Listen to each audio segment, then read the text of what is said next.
मजलिसे अपना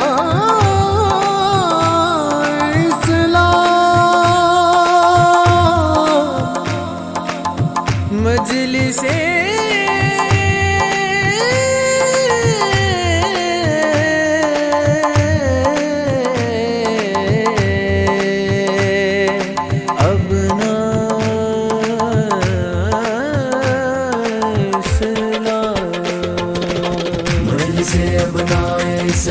मजलिसे अपनाए इस्लाम मजलिसे अपनाए इस्लाम तेरे मकसद को सलाम मजलिसे अपनाए इस्लाम मजलिसे अपनाए इस्लाम मजलिसे अपनाए इस्लाम तेरे मकसद को सलाम। आइए हाज़रीन किराम, अब मैं दावत खिताब पेश करने जा रहा हूँ शहज़ादा कायद अहले सुन्नत हज़रत मौलाना सैयद मोहम्मद जाफ़र हुसैनी अल-मारूफ सादिक़ पाशा क़ादरी साहब क़िबला दामत बरकातुहुमुल आलिया से इल्तिमास करता हूँ कि सैयदी अपने खिताब से हमारे क़ुलूब को मुनव्वर फरमाएँ। अल्हम्दुलिल्लाहिल्लज़ी नहमदुहु व नस्तईनुहु व नस्तगफिरुहु व नु'मिनु बिही व नतवक्कलु अलैहि व नऊज़ु बिल्लाहि मिन शुरूरि अंफुसिना व मिन सय्यिआति अमालिना मन यहदिहिल्लाहु फला मुज़िल्ल लहु व मन युज़लिल्हु फला हादिय लहु